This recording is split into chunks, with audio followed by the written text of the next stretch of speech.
Voilà, donc de retour sur la libre antenne pour cette troisième partie, toujours avec Michel Drac. Donc on va passer évidemment aux questions des métanautes qui sont très très nombreuses. Alors déjà, il y a une première question, on me dit, pouvez-vous nous parler de la dissidence française et de la stratégie de contre-société fractionnaire? Parce que je sais que ça, c'est un concept, effectivement, que toi, tu as développé. Hein. Oui. Il y a quelques années, j'ai écrit un bouquin qui s'intitulait « De la souveraineté ».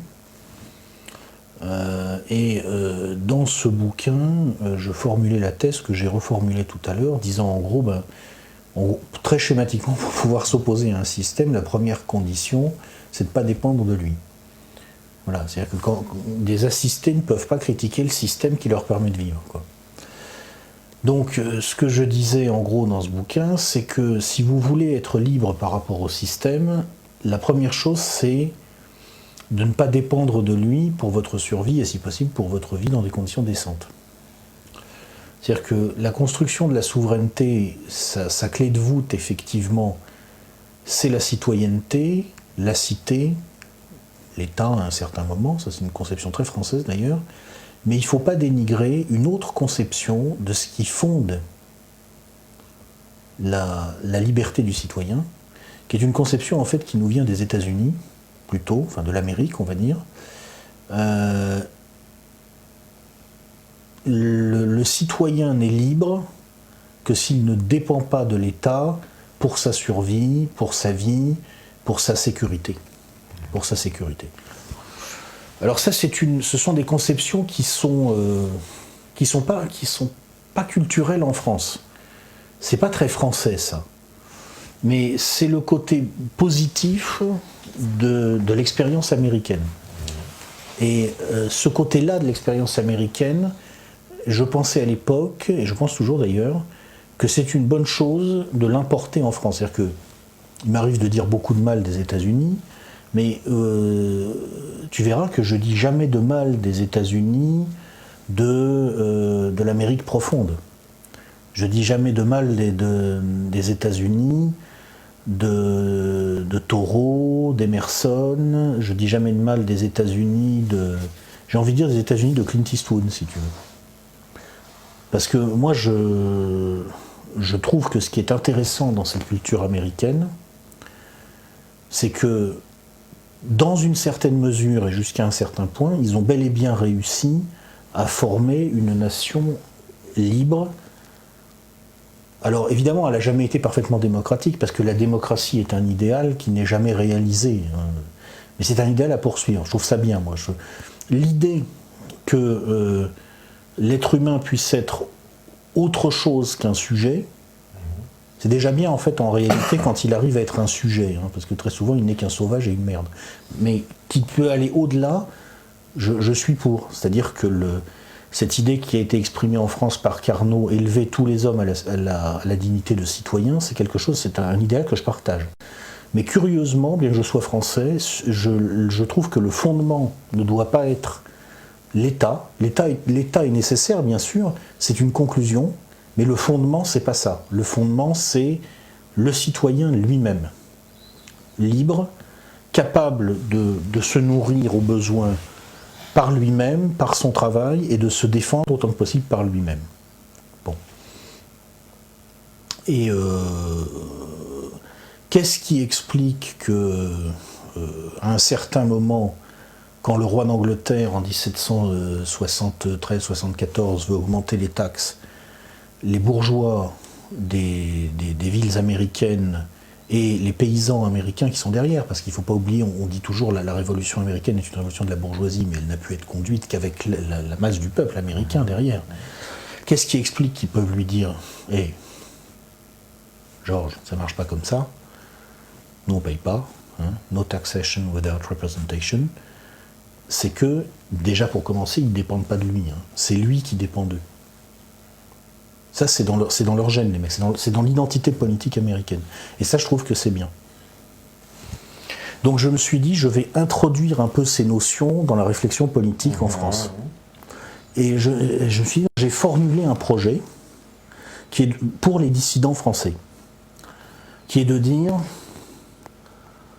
bon ben, déjà pour pouvoir dire non à l'État, on va s'organiser entre nous. On va fabriquer notre contre-société à nous, qui nous permet de vivre, de bien vivre si c'est possible, parce qu'on n'est pas des... Comment dire, on n'a pas la vocation du martyr, hein. Pas de raison. Et si on réussit, ben on sera beaucoup plus fort par rapport à cet État. Parce que qu'est-ce qui fait qu'aujourd'hui en France les gens ferment leur gueule? C'est qu'ils ont peur de perdre leur boulot, c'est qu'ils ont peur de perdre telle ou telle allocation.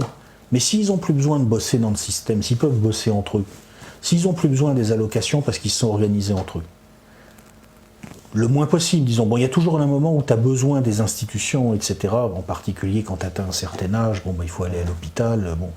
Mais essayer, dans la mesure du possible, déjà de ne pas en dépendre, on est beaucoup plus fort.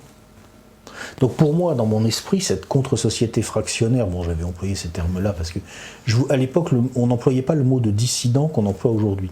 Le concept de dissidence a émergé après. Aujourd'hui, si je réécrivais ce texte, je dirais contre-société dissidente. Bon. En gros, c'est ça. On va s'organiser entre nous, on va avoir... Arrêtons d'aller demander à avoir accès aux médias, aux grands médias.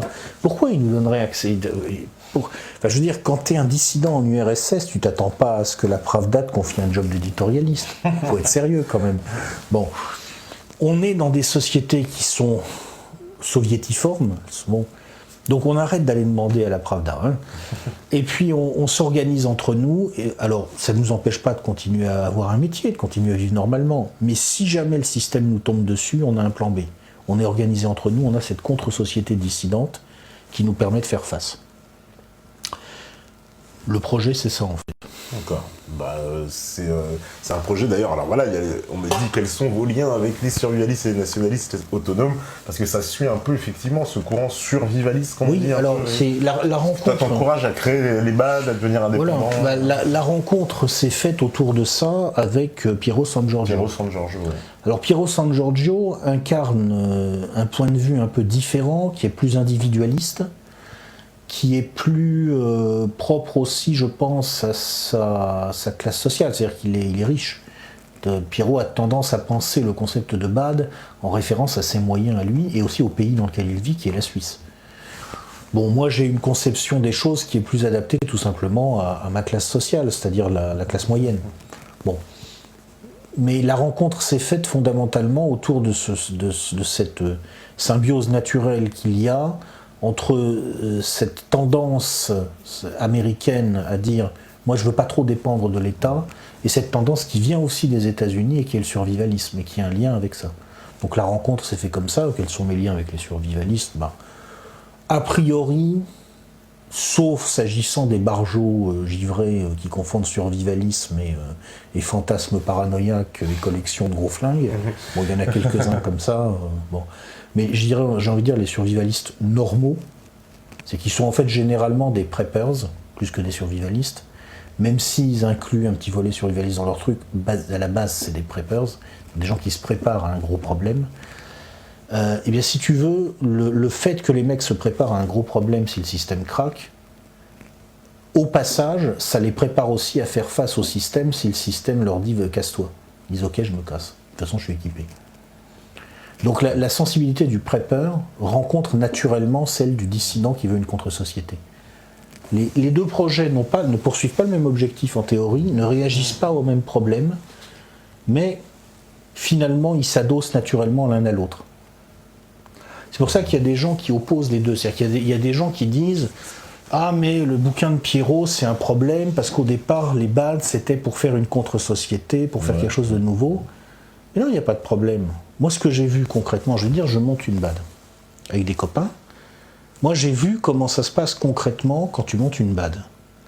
Écoute, le mec qui est le plus capable de t'expliquer pourquoi c'est bien de monter une BAD, c'est le militant, qui a lu Marx, qui a lu Proudhon, il a tout compris, il sait pourquoi il faut monter une BAD. Ok ? À côté, tu as un autre mec, c'est un petit bourgeois qui est un peu flippé parce que bon, putain, il voit ce qui se passe autour, il dit oula, mais ça craint là. Bon. Et alors lui, il ne sait pas trop t'expliquer pourquoi il faut monter une BAD. Il n'a pas lu Marx, il a lu Proudhon. Maintenant, tu arrives dans ta BAD. C'est quoi ton problème pour monter ta BAD? C'est de savoir si c'est Marx ou Proudhon qui avait raison. Non. Le problème, c'est que par exemple, il faut retaper un mur. On a calculé qu'il fallait être 3 et qu'il fallait y passer 3 fois 8 heures. Hein. Il faut qu'il y ait 3 mecs pendant 8 heures devant le mur. Donc on a dit demain, on y va, 9h, 13h, 14h, 18h, on est devant le mur, on bosse. Les 3 mecs arrivent la veille au soir, tu vois. Toi, le militant qui a du tout Marx et tout Proudhon, et le petit bourgeois flippé. Toi, tu arrives, tu manges, tu vas te coucher parce que demain la journée va être longue. T'es un employé de bureau, putain, travailler 8 heures de tes mains, ça va te faire un drôle d'effet. Alors, à 10 heures, t'es au pieu. Hein. Bon. Le petit bourgeois, c'est pareil. Putain, demain la journée va être longue, il va se coucher. Le militant qui a lu tout Marx et tout Proudhon, putain, il se met sur un forum internet, et lui, le marxiste, il défonce tous les proudhoniens. Ou le proudhonien, il défonce tous les marxistes, on s'en fout. Bon. Il se couche pas avant 5h du matin. À 5h du matin, c'est sûr, c'est Marx qui avait raison, c'est pas Proudhon. Ok. Bon. À 8h, les réveils sonnent. Ok, tu te lèves, tu prends ton petit déjeuner, à 9h, tu es au pied du mur. Le petit bourgeois qui s'est couché à l'heure, lui, il veut que le mur il soit monté parce qu'il veut une batte, parce que comme ça, il est peinard, quoi. À 9h, il est au pied du mur. L'autre, qui a fait triompher Marx, ou Proudhon, on s'en fout, jusqu'à 5h du matin, il peut pas se lever. Il a que 3 heures de sommeil. J'arrive cet après-midi. Ouais, il retourne, il se couche. Total, le mec qui fait avancer ta bad, c'est pas celui qui sait expliquer le mieux pourquoi il faut une bad. C'est celui qui se couche à l'heure. Tu vois ? Et c'est pour ça que c'est une erreur d'opposer le mec qui comprend pourquoi il faut le faire et le mec qui sait le faire. Non. Le mec qui comprend pourquoi il faut le faire, quand il va venir 3 week-ends de suite où il ne se sera pas couché à l'heure, que 3 week-ends de suite, il n'aura pas été au pied du mur, et que tu as mis en place un système dans ta bad où on te dit, bon, chaque mec a un certain nombre d'heures à faire dans l'année, et qu'au bout de 3 semaines, tu lui fais les comptes et tu lui dis, bah toi, tu vois, t'as fait que X% de ce qu'il fallait faire, alors que nous deux, on a fait X%. Le 4e week-end où le mec y revient, Marx ne gagne que jusqu'à minuit. Et le 5e week-end, à 10h, Marx et Proudhon dorment. C'est fini. Le problème est réglé. C'est pour ça qu'il faut adosser ces deux sensibilités. On n'est pas là pour faire gagner Marx ou Proudhon dans la théorie. On est là, nous, pour sauver nos peaux et pour sauver notre pays et l'avenir de nos enfants. C'est ça qui nous intéresse. Alors, je vais prendre d'autres questions. On me dit bonsoir, le FN est-il là pour interdire toute possibilité d'accès au pouvoir des idées nationales, puisqu'il n'a finalement aucune chance de gagner dans un second tour d'élection présidentielle? Ça, c'est vrai, c'est une question qui nous est souvent posée. Effectivement, le FN, il a quasiment aucune chance de gagner. Est-ce qu'il ne joue pas un rôle insidieux, peut-être, justement? Alors, je crois que, historiquement, le FN a été mis en place en partie pour ça.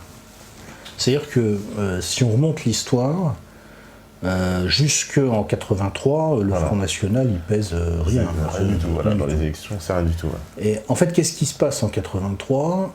Mitterrand se souvient que au début des années 70, c'était une stratégie des gaullistes dans pas mal de circonscriptions, où ils savaient qu'ils étaient sûrs d'être au deuxième tour, d'aller discrètement faire voter des gens pour le PCF au premier tour, pour sortir le candidat socialiste. Comme ça, au deuxième tour, il y avait un deuxième tour PCF contre la droite, et la droite gagnait. Donc Mitterrand se souvient de ça, il se dit, bon ben, puisqu'ils ont joué à ce jeu-là avec le PCF, ben moi je vais leur faire le même coup avec le FN. C'est pour ça qu'il a fait monter le FN avec Jacques Attali. Alors il a bien calculé son coup, il a mis SOS Racisme, le repoussoir pour une partie de la population, le pôle d'attraction pour l'autre partie, le FN, le repoussoir pour une partie de la population, le pôle d'attraction pour une autre partie, et comme ça, il a fait monter les deux, SOS Racisme, avec l'idée de capter l'électorat immigré, et le FN avec l'idée de fracturer la droite. Bon. Ça lui permettait en plus d'occuper l'espace médiatique avec des débats à la con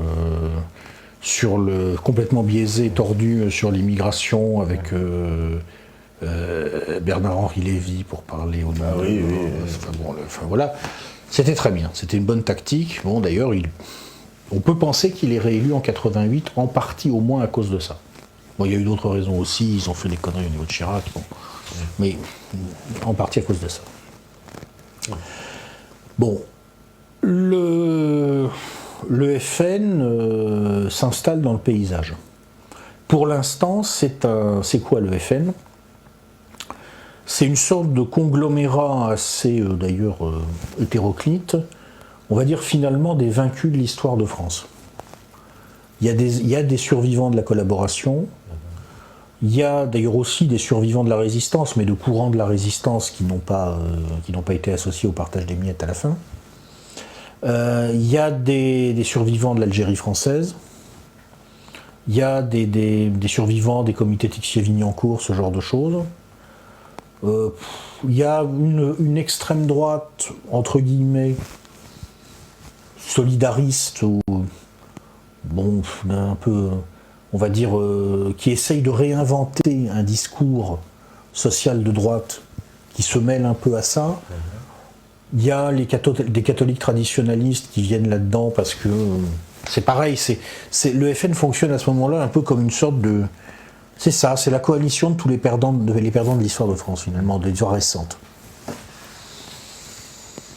Honnêtement, c'est pas grand-chose. Et effectivement, à ce stade, le Front National est un instrument du système.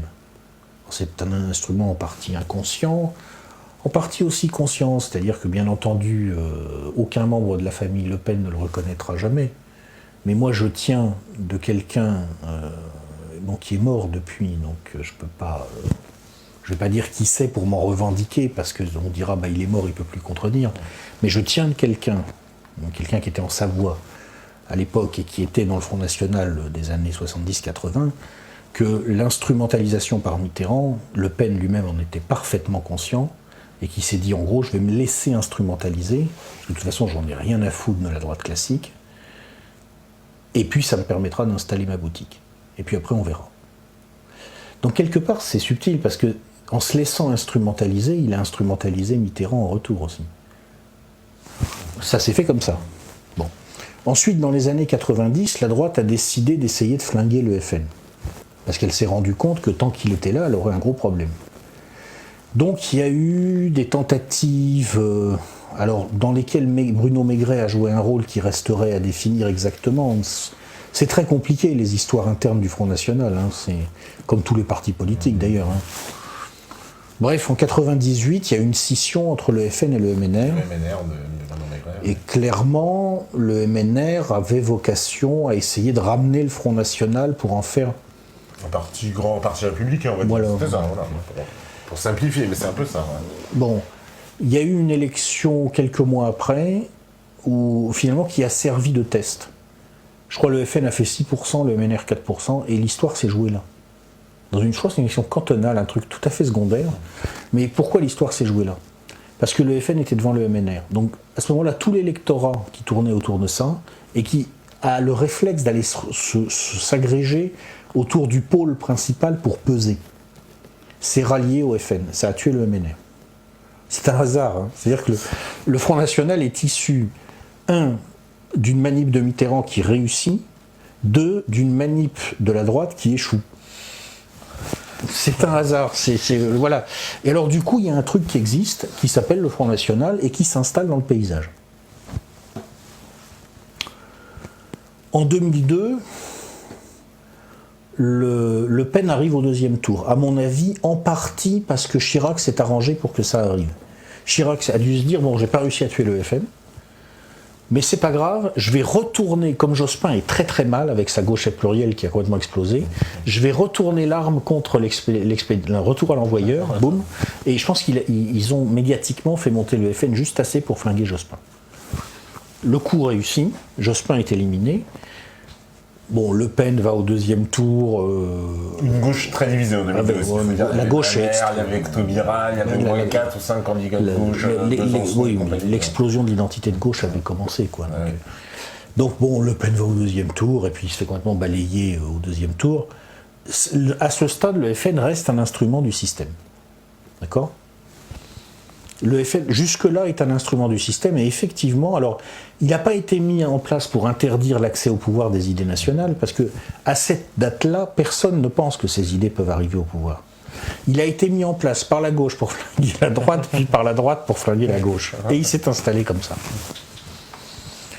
Arrive l'élection présidentielle de 2007. Le Pen est vieux, il a plus la niaque. Même les vieux guerriers finissent par être fatigués. Hein. Ils ont dit qu'ils meurent jamais, mais parfois ils sont fatigués. Il y a des erreurs stratégiques qui sont commises pendant la campagne. Le discours qui est tenu, qui est un discours qui est sur une ligne déjà pré-soralienne, est beaucoup trop en avance par rapport à l'électorat. Dans le même temps, Sarkozy réussit une OPA. Parce que ça, voilà, Sarkozy, on va dire, il a vidé tout le potentiel intellectuel du FN voilà. Pour se l'accaparer voilà. Et faire croire qu'il allait faire le programme du FN. Et ensuite, il a bien niqué ses électeurs. Et ensuite, il les a bien, voilà. Ce qui était prévisible d'ailleurs. Bon, donc Le Pen échoue, il se casse la gueule. Et à ce moment-là, le parti est à récupérer. Et c'est à ce moment-là que Marine Le Pen va prendre le parti. Or, à ce moment-là, il va visiblement se passer quelque chose qui ne s'était pas produit avant.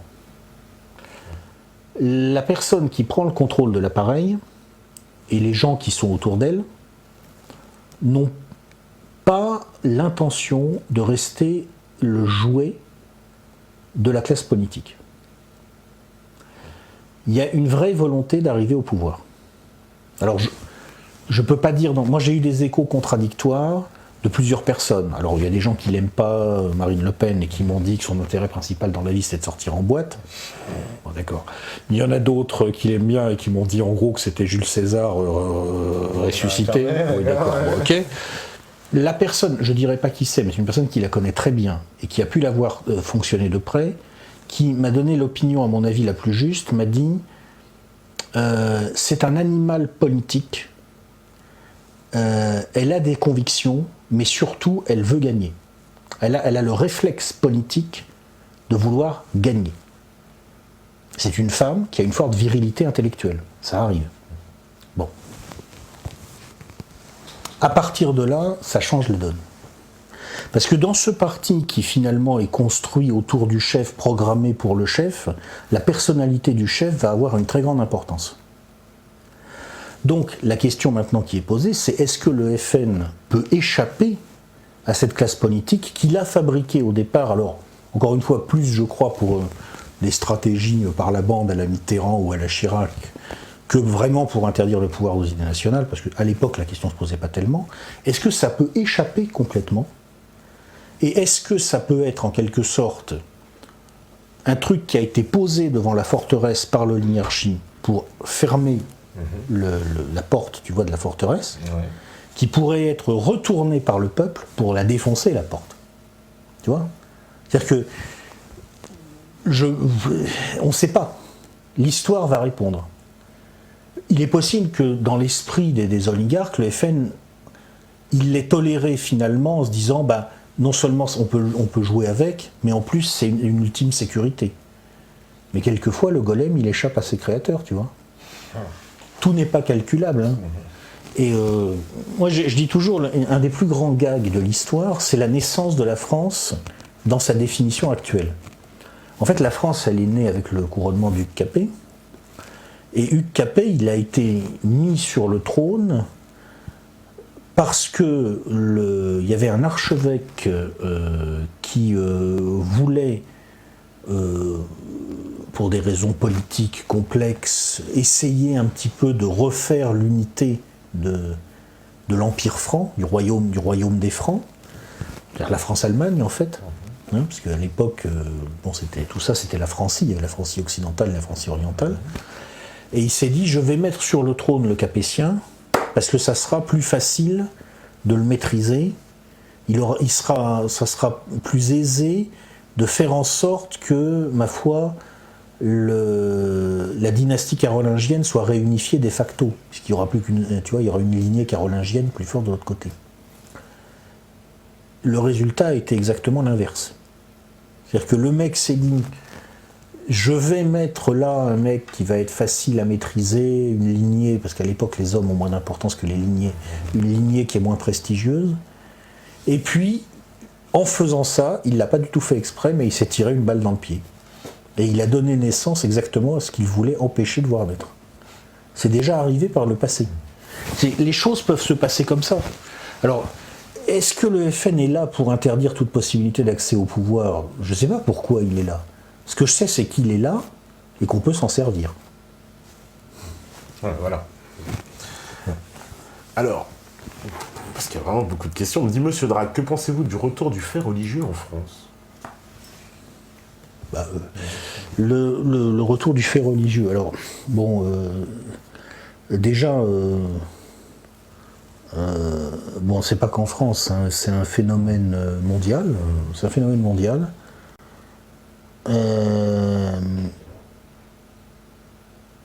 Ça serait très long de répondre à cette question-là et je pense qu'on n'a pas le temps parce que je vois la liste des questions là en même temps je me rends compte que si jamais je dois répondre à toutes les questions, on ne pourra pas tout répondre. Hein, de façon détaillée, c'est impossible.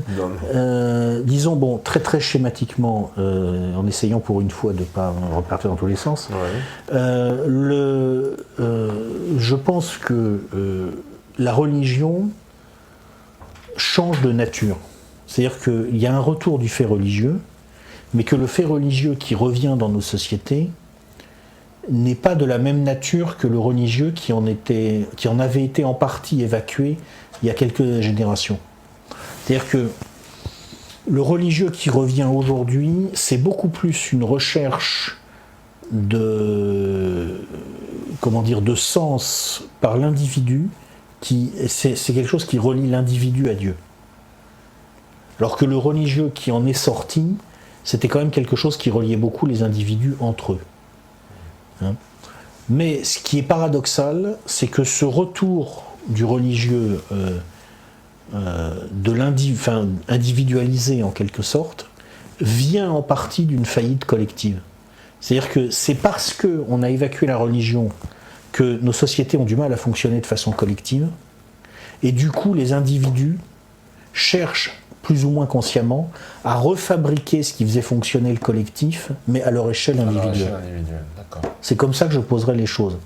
Personne ne sait ce que ça va donner, parce que personne n'a jamais vu ça. Personne n'a jamais vu comme ça une société où il y a 80% de la population de moins de 30 ans qui est frappée par le syndrome d'inattention. On n'a jamais vu ça. Moi, quand je vois les jeunes mecs aujourd'hui, pour moi, déjà, c'est des mutants. Pourtant, je ne suis pas un octogénaire, hein. Mais déjà, c'est des mutants, quoi. Donc, qu'est-ce que ça va donner que ces mecs-là réinventent une façon d'être religieux? J'espère simplement que... qu'à un certain moment, on trouvera un moyen de faire en sorte que ces individus aillent vers la vraie religion. Pas vers des religions de synthèse plus ou moins foireuses, qui les orientent vers le grand n'importe quoi, et parfois vers la violence la plus extrême d'ailleurs. Mais je suis pas sûr qu'on va y arriver. En fait, je suis assez circonspect à l'égard de ce retour du religieux. Voilà. D'accord, mais en tout cas, un fait remarquable, en tout cas. Alors, on me dit, tiens, effectivement, il y a une question. Quel est votre point de vue sur la remigration? Comment verriez-vous l'application d'un tel concept dans la réalité? Alors, c'est possible, ça, c'est vrai, la remigration. Alors, ça dépendra du contexte international. Bon, quand on regarde les perspectives démographiques des grandes zones autour de nous, on est quand même frappé par les déséquilibres délirants qui sont en train de se préparer. En théorie, en 2050, le Nigeria est plus peuplé que l'Europe. Ça n'arrivera pas. Ça n'arrivera pas. C'est-à-dire que on va vers des problèmes dont la crise actuelle des migrants n'est qu'une petite préfiguration, hein, ça j'en suis convaincu. Il y a deux zones en fait dans le monde qui risquent de nous poser des problèmes insurmontables, c'est l'Afrique subsaharienne et le sous-continent indien. Et ça risque vraiment d'être terrible parce que moi ce que je crains en gros c'est qu'on soit dans la situation d'avoir des gens qui viennent par millions, par dizaines de millions. Enfin, quand on regarde les pyramides démographiques de l'Afrique subsaharienne, on se dit mais c'est pas possible. Et qu'en gros le seul choix qui nous soit laissé, ça soit où on les shoot purement et simplement quand ils arrivent à la frontière. Alors que les mecs ils viendront pas armés pour nous envahir, ils viendront pour se réfugier, pour bouffer. Mais nous, si on les shoot pas, ils vont nous submerger. On va littéralement crouler sous en 2050. La population de l'Europe occidentale, elle a baissé de 20-25%. La population de l'Afrique subsaharienne, elle a été multipliée par 2. Or, les pays d'Afrique subsaharienne ne sont pas du tout en train de se développer pour pouvoir gérer cet afflux de population. Ils ont un problème, ils coincent au niveau du développement. Putain, mais les flux migratoires qui se préparent, mais ça va être horrible. Moi, c'est ce que je crains vraiment. Donc, dans ce contexte-là, où est l'intérêt du concept de remigration ? Nous, on a une marge devant nous par rapport à l'Afrique subsaharienne qu'on peut essayer de stabiliser pour en faire notre première ligne de défense.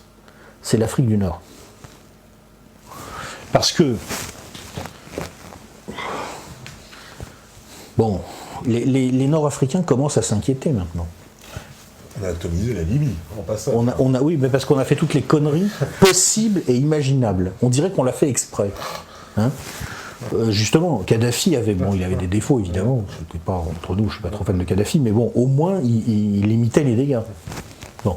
Nous, on a plutôt intérêt à faire le contraire, stabiliser la marge du sud de la Méditerranée, aider le Maroc, l'Algérie, la Tunisie, la Libye, l'Égypte à s'en sortir à peu près, les accompagner pendant la fin de leur transition démographique et en faire notre première ligne de défense en face de ce qui risque de remonter l'Afrique subsaharienne. Dans ce cadre-là, on peut imaginer des accords gagnant-gagnant avec ces États, et on peut imaginer de gérer tranquillement le problème de l'immigration nord-africaine en France.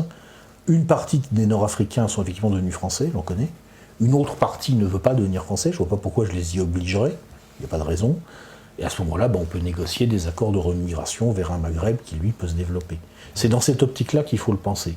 Avec l'Afrique du Nord, c'est possible, je suis à peu près sûr. Le problème, c'est l'Afrique subsaharienne. Alors là, effectivement, le problème, on ne saura même pas à qui parler. À qui vous voulez parler au Congo ou au Nigeria. Ça existe seulement un gouvernement, vraiment, au Nigeria ou au Congo? J'en suis pas convaincu. Les mecs, en gros, leur autorité doit s'arrêter à la fin de l'antichambre de leur bureau. Hein. Bon. Ça te fait beaucoup d'amis. Non mais attends, il faut être vrai. Je veux dire, au Nigeria, le Nigeria, c'est un pays qui... Attention, soyons bien clairs, je n'exprime là aucun mépris pour les populations, aucun mépris pour ce peuple, enfin ces peuples. Je fais simplement le constat que c'est aujourd'hui un pays qui est sur une trajectoire démographique complètement incontrôlable, où l'autorité de l'État, d'après ce que j'ai pu lire, évidemment je ne suis pas allé sur place vérifier, je peux me tromper, hein. D'après ce que j'ai pu lire, l'autorité de l'État au Nigeria, elle est quasi inexistante, quoi. Donc il n'y a pas de contrôle, on n'aura même pas des gens avec qui parler. Donc qu'est-ce qui va se passer? Bon essayons déjà de nous entendre avec les Nord-Africains, et puis alors par rapport à l'Afrique noire, on fera ce qu'on pourra, quoi. Voilà. Quant au sous-continent indien, c'est à mon avis moins un problème quand même, parce que là quand même il y a un État indien, et puis ils sont plus loin, et puis ils sont un peu moins compliqués quand même à gérer quand ils arrivent. Bon. Mais pour moi, la remigration, c'est d'abord ça, quoi. C'est d'abord ça, ouais. S'entendre avec les Nord-Africains pour être plus fort, pour faire face à la suite des événements, quoi. Alors, on me dit, pensez-vous des prévisions d'effondrement total et brutal que fait Pierre Ronchin de Giorgio sont-elles réalistes? Au sujet de la fin du pétrole, ne pensez-vous pas que les alternatives existent, mais qu'elles ne sont pas mises en avant car pas encore rentables? Alors, là aujourd'hui, on lit plein de mecs qui savent plein de choses sur ces questions-là. Moi, je me demande comment ils font pour les savoir, puisque les scientifiques ne sont pas d'accord entre eux. Bon. Moi, je ne sais rien. Je constate simplement que on va vers de très gros problèmes à long terme. C'est pour ça que je pense qu'à l'horizon, quelque part entre 2030 et 2050, la structure globale va complètement disjoncter. Mais je ne crois pas que ça se fera forcément, comme le pense Piero San Giorgio, dès 2020 et à cause d'une crise des combustibles liquides liée à l'offre de pétrole. Je pense que, bien sûr, on va avoir des problèmes. Enfin, vous avez des gens qui vous disent, là par exemple, parce que le prix du pétrole a fortement baissé, vous avez des types qui vous disent, ça prouve qu'on trouve du pétrole partout et qu'il n'y a pas de peak oil. Non, ça prouve rien. Ça prouve simplement que quand on fait des investissements massifs au début de la décennie 2010 dans l'extraction pétrolière, on arrive encore sur le plateau ondulé de l'offre de pétrole où on est, à faire un peu monter. Alors que pendant ce temps-là, pour plusieurs raisons, la demande ne croît pas à hauteur de ce qu'imaginaient les gens qui ont fait ces investissements. Donc en gros, non, ça ne prouve pas du tout qu'il n'y a pas de peak oil, ça ne prouve pas du tout qu'on a trouvé du pétrole partout et que tous les problèmes sont réglés, mais ça semble indiquer, sous réserve encore d'un an ou deux qui se maintiendrait comme ça, que la crise des combustibles liquides, qui était anticipée par exemple par Pierrot vers 2020, si elle a lieu, elle aura lieu finalement je pense, mais elle n'aura pas lieu avant 2030-2035. Voilà. Donc il est très possible, cela dit, que ça soit le bordel avant 2020, hein, mais ça, à mon avis, ça ne sera pas à cause de l'offre de pétrole. Est-ce qu'il y a des alternatives qui existent ? Alors, je ne sais pas. C'est-à-dire que si on regarde la question... Moi, je pense qu'il faut regarder la question énergétique dans son ensemble. Il faut regarder le mix énergétique dans son ensemble. Il ne faut pas se centrer sur le pétrole. C'est l'énergie dans son ensemble qu'il faut regarder, c'est-à-dire pétrole, gaz naturel, charbon, les renouvelables. Il faut regarder l'ensemble.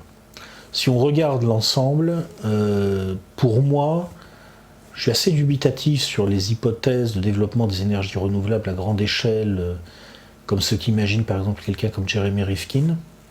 Ça ne veut pas dire que c'est pas vrai. Hein. Encore une fois, n'étant pas ingénieur, moi j'ai pas d'opinion, puisque même les ingénieurs n'ont pas d'opinion, alors moi a fortiori. Mais pour ce que j'ai lu, ça me paraît quand même un peu élucubrant. Je pense que beaucoup de choses vont se jouer autour de la question du thorium, autour de la question du solaire, de notre capacité en fait à... Enfin bon, je vais faire court et simple, parce que c'est compliqué. La Terre est un système semi-fermé, c'est-à-dire que sur Terre, tu as de l'énergie qui a été compactée, c'est les combustibles fossiles, et nous pouvons dissiper cette énergie pour faire tourner la machine économique. Okay, qu'on dit quelquefois qu'on consomme de l'énergie, ou qu'on produit de l'énergie. On ne consomme rien, on ne produit rien, on la dissipe. La question c'est est-ce qu'elle est sous une forme qui nous permet de la dissiper. Donc on a une certaine quantité d'énergie à dissiper sur Terre, on a aussi un certain nombre de quantités de matières premières d'ailleurs. Tout ça est limité. Les lois de la thermodynamique nous disent que c'est limité, si tu veux. Il y a une seule chose qui rentre, c'est le rayonnement solaire. C'est un système semi-fermé. Alors là, effectivement, il y a une source d'énergie inépuisable. Le problème, c'est qu'elle est extrêmement dispersée. Est-ce qu'on est capable de la concentrer pour ensuite la redisperser, avec un bilan énergétique positif ? Bon. Ou bien la réponse est oui, ou bien la réponse est non, et ça change tout. L'autre piste, c'est le thorium, qui permettrait peut-être une source d'énergie majeure. Sinon, quand tu regardes les grandes équations, tu vois qu'on va vers un très gros problème vers 2030-2050. Bon.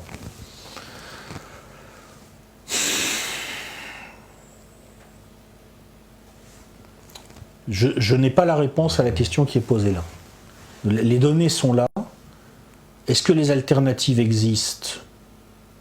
Bon, oui, c'est sûr, elles existent. Est-ce qu'elles existent dans la quantité qui permet de répondre à la croissance de la demande d'énergie qu'on peut anticiper si on va vers un alignement des populations à l'échelle mondiale sur un niveau de vie de type occidental ?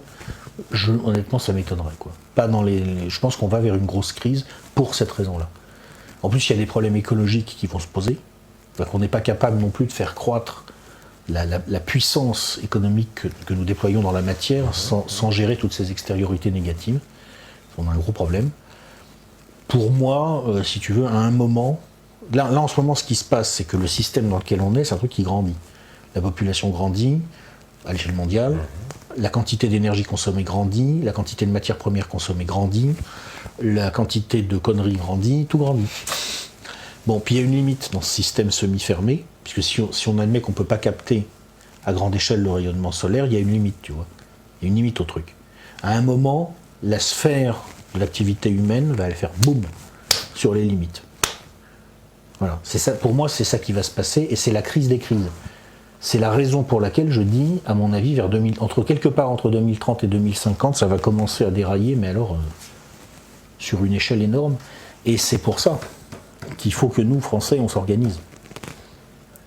Et qu'on donne le point de départ de l'organisation sérieuse de l'Europe. C'est l'avenir de nos peuples, c'est l'avenir de nos enfants, l'avenir de notre civilisation, l'avenir de ce que nous sommes. c'est maintenant, et il ne faut pas se faire d'illusions, ça ne va pas être la saga des bisounours le 21e siècle. C'est maintenant que ça se joue, en tout cas. Alors on me dit, ça c'est quelque chose qu'on a soulevé tout à l'heure, l'arrivée des migrants, ne cherche-t-on pas à déclencher un chaos en Europe? Effectivement, on ne sait pas, hein, comme je disais. J'ai pas les... Point d'interrogation, effectivement, puisque on se pose la question. Alors on me dit, que pensez-vous de la vidéo où on le voit Alexandre Douguin affirmer que la Russie devrait annexer l'Europe par la force? Une vidéo qui a beaucoup tourné.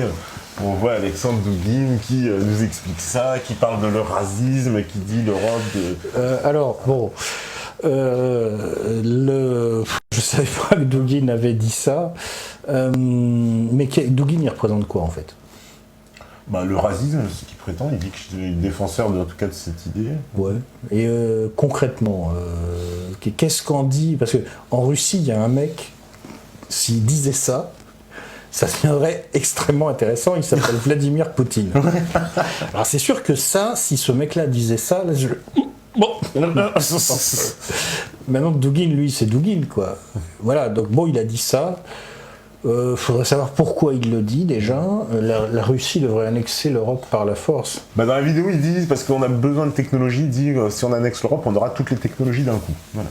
On va prendre 20 ans, 30 ans d'évolution et on n'aura pas besoin d'attendre. Alors moi j'ai envie de lui dire un truc. Nous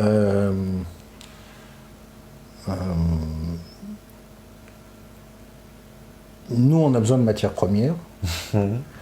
Vous avez besoin de technologie. On n'est pas obligé de se faire la guerre. Il y a d'autres méthodes. Donc s'il te plaît, Ivan, on reste calme. Tu poses la vodka un moment, hein, d'accord? On va peut-être essayer de faire différemment. Non, bon, oui. Non, mais parce que c'est vrai qu'il avait dit ça, on va envoyer les chars, etc. Il avait une oui, d'accord, oui, petite rhétorique un peu très guerrière. Très bien. Alors, on me dit, parce que je vais reprendre un petit peu en dessous, parce que sinon, voilà, on me dit, que pensez-vous de la situation en Syrie avec la Turquie et l'Arabie Saoudite qui menacent d'intervenir sur le territoire syrien, effectivement, cette semaine, alliance turco-arabe qui menace d'envoyer des troupes, parce qu'ils perdent un peu la main, parce qu'il faut décrypter vraiment ce qui se passe en Syrie, hein. Parce qu'il ne faut pas écouter trop France 2 ou BFM, parce que sinon vous ne comprenez rien, parce qu'on vous explique, en gros, là, en ce moment, clairement, on nous dit que ces pays-là veulent intervenir, mais ils veulent intervenir précisément. Ce qu'on sait, en tout cas, de l'avancée sur le terrain, c'est que les Russes, depuis qu'ils ont commencé leur opération militaire, sont en train de remporter succès sur succès, et ils sont à deux doigts d'en finir, j'ai l'impression, avec cette rébellion, et d'où l'intervention des États. Je pense que ce qui est en train de se passer, c'est que, à mon avis, hein, les Russes ont décidé qu'ils ne laisseraient pas tomber Bachar el-Assad. Donc, comme ils ont mis les moyens,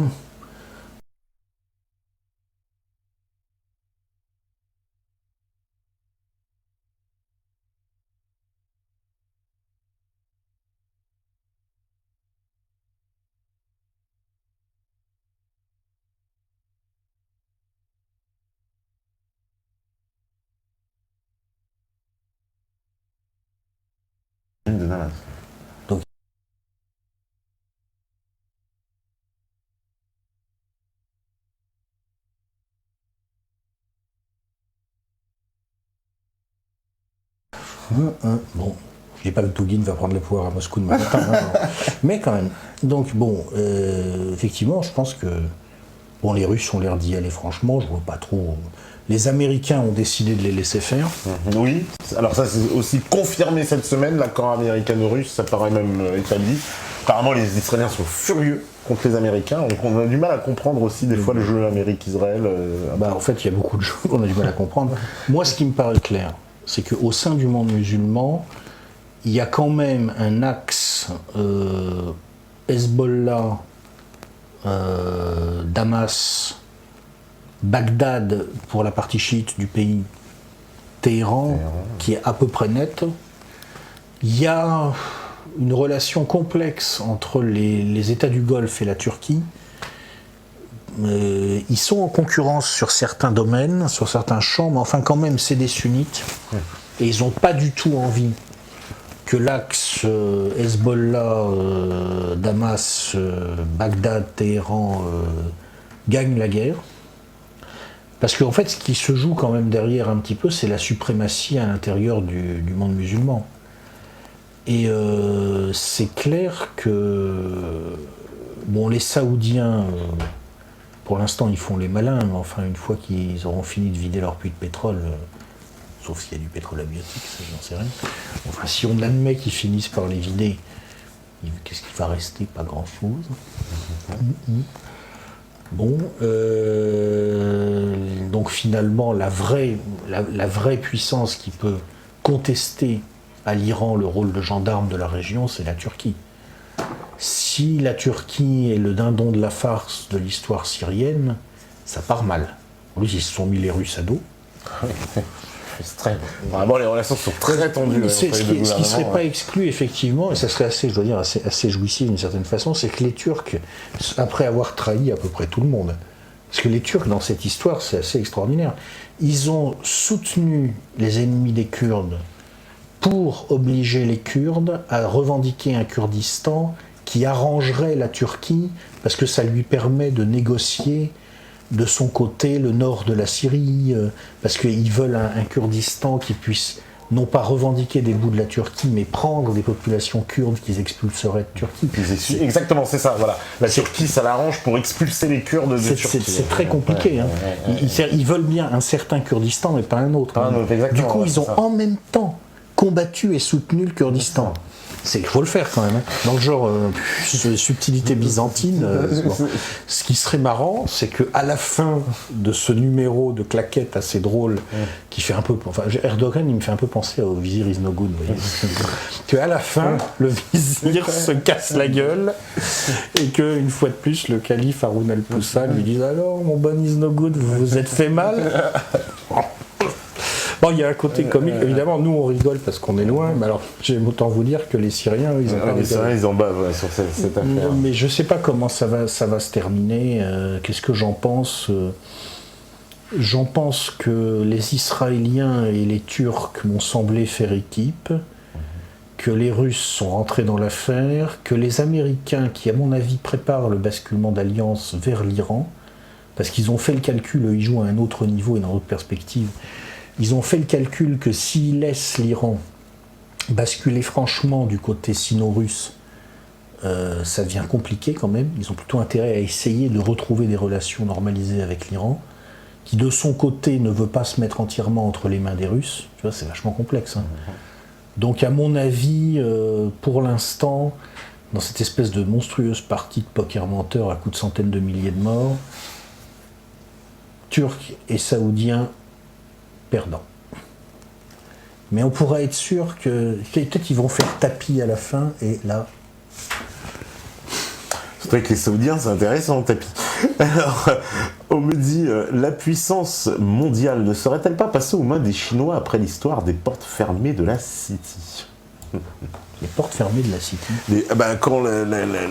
J'imagine c'est quand la Chine a... Il y a eu une crise en Chine, en fait, crise boursière, là, il y a quelques temps. Ah oui. Voilà. Je vais répondre comme j'ai fait depuis le début. La finance de marché, j'ai arrêté. Ouais. De toute façon, c'est complètement opaque. Moi, j'attends de voir le résultat des courses. Ouais. Quand les bulles vont exploser. Quand les bulles vont exploser, on saura qui... on verra bien qui est le dernier survivant. Alors, on me dit récemment, Daesh, je sais pas comment il faut prononcer, a menacé la France dans une vidéo et nous a montré une photo de Marine Le Pen. Que se passerait-il si un attentat était commis contre ce parti ou contre Marine Le Pen? Déjà, je ne sais pas si Daesh a menacé le FN, parce que c'est le magazine de Daesh, je crois, qui a fait ça. Mais le magazine de Daesh, personne ne sait qui l'écrit. Est-ce que c'est vraiment des mecs de Daesh qui écrivent ça? Ça reste mystérieux. Daesh, apparemment, ils ont des sociétés hollywoodiennes pour leurs films, des magazines, Bon, j'en sais rien. Qu'est-ce qui se passerait s'il y avait un attentat? Je pense que c'est un des scénarios où Marine Le Pen aurait une chance d'être élue. Ouais. C'est un des événements qui pourrait jouer en sa faveur. Alors, on arrive à la fin, je vais poser encore les dernières questions. On me dit un modèle de société que vous présentez où le citoyen s'organise ressemble beaucoup à ce que les économistes mettent en place en ce moment aux US avec l'ubérisation ou l'économie collaborative. Ce modèle de société que vous proposez ne va-t-il pas dans le sens de ce que le système veut ? Alors, bon, déjà, qu'est-ce que le système veut ? Le système a-t-il une volonté ? Bon. Ensuite, effectivement, le modèle de société que je présente, je présente un modèle de société, non. Le fait que moi je trouve que c'est bien que le citoyen se prenne en main lui-même, ça peut devenir intéressant avec la révolution de l'information, parce qu'en fait aujourd'hui, une des raisons pour lesquelles nous sommes aliénés, c'est pas seulement qu'il existe des sociopathes qui trustent les postes à responsabilité dans toutes les oligarchies, c'est aussi que pour commencer, il y a des systèmes pyramidaux, hiérarchiques, qui fonctionnent sur la base de la centralisation de l'information, parce que tout simplement le coût de gestion de l'information est encore tel qu'on a besoin de la centraliser. Si on admet que demain on entre dans une société où le coût marginal de gestion de l'information est nul, on n'a plus besoin de ces organisations pyramidales, ou en tout cas beaucoup moins. Ben moi je suis pour. Voilà. Donc, alors évidemment je ne suis pas pour qu'on fasse n'importe quoi, hein. Je ne suis pas pour l'ubérisation tous azimuts et sans rien réguler. Mais que de façon régulée et raisonnable, on aille vers l'économie collaborative, qu'on essaye de sortir du modèle du salariat, je suis absolument pour. Voilà. Okay, donc peut-être que le système veut ça, pour une fois je suis d'accord avec le système. Pour une fois. Ça peut arriver. Hein. Voilà, des grandes questions, je prends une dernière plus petite. Avant de voir un effondrement énergétique ou économique, que pensez-vous de la situation géopolitique au Moyen-Orient ? Quasiment toutes les grandes puissances sont sur le terrain. N'y voyez-vous pas le prélude à une guerre mondiale ? Ça, on vient d'y répondre, hein, quelque part. On y est déjà, presque, j'ai envie de dire, dans la guerre mondiale. On me dit bonsoir, maintenir la masse dans l'idée de que l'autonomie nationale, ou même en général agricole, financière, gouvernementale, etc., est une utopie dans ce monde globalisé et modernisé, n'est-il pas la seule solution que nos dirigeants promulgueraient pour nous maintenir dans le mutisme et l'immobilisme afin de contenir un mouvement social d'ampleur prônant et souhaitant un réel changement de paradigme ? Oui, c'est ce qu'ils font. Oui, il y a une stratégie de communication du pouvoir aujourd'hui consistant à dire en gros, ou vous êtes d'accord pour le gouvernement mondial des multinationales, ou ça sera le chaos et la guerre de tous contre tous à l'échelle planétaire. Ouais, ça, ce qui veut dire qu'on est tellement con qu'on n'est pas capable d'organiser en quelque sorte une cogestion de la planète dans un cadre raisonnable entre des forces du capitalisme qui sont là et qu'on ne pourra pas abolir du jour au lendemain, et des États-nations qui, pour l'instant, qu'on le veuille ou non, sont ce qui rend le monde encore à peu près supportable. C'est-à-dire qu'il n'y a pas d'autre modèle, quoi. La stratégie du pouvoir, c'est ou bien la gouvernance mondiale et tout le monde dans le rang, ou bien c'est le chaos. On ne peut pas imaginer une cosmopolitique, c'est-à-dire une géopolitique qui pense l'organisation des États, des puissances, en référence à l'intérêt général de la cité mondiale, en quelque sorte. On ne peut pas imaginer une cosmopolitique qui prenne en compte l'État-nation, qui prenne en compte les peuples et la démocratie. C'est la stratégie de communication du pouvoir. Faire en sorte que la seule cosmopolitique soit celle des multinationales. Celle des multinationales, voilà. Et nous emmener vers toujours plus de mondialisme, toujours plus mondialisme à tous les niveaux, politique, culturel, financier, etc. Comme il n'y a pas de peuple mondial, si on a réussi à faire un État mondial, il n'y a plus de démocratie. Parce qu'il n'y a plus de peuple. Voilà. L'antithèse d'ailleurs d'Attali qui dit « La démocratie ne sera que par l'avènement d'un gouvernement mondial ». Voilà. Encore une jolie... Attali, on a compris pourquoi il était là. Hein. Ouais, une jolie formule. Eh ben, écoute, on arrive à la fin. Merci beaucoup, Michel, d'être venu. Merci à la régie. Je ne sais pas s'il y a quelqu'un, quoi. Oui, ça va. Oui, derrière l'ordi, en fait. Merci à la régie. Merci aux modérateurs qui sont connectés. Ouais, il y en a encore quelques-uns. Ouais, ça va. Et merci, évidemment, à tous les métanautes. Désolé, on ne peut pas répondre à toutes les questions. Il y a trop de questions. On est obligé de sélectionner, mais voilà, la porte est ouverte, tu pourras revenir quand tu veux, Michel, avec grand plaisir, et je pense qu'ils seront contents eux aussi. Je crois qu'on est prêt pour la transition et voilà, donc forcément on va basculer. On se retrouvera mercredi. En attendant, de toute façon, je n'ai qu'une chose à vous dire. Si vous écoutez ce message, c'est forcément que vous êtes la résistance. Ciao, ciao, ciao tout le monde.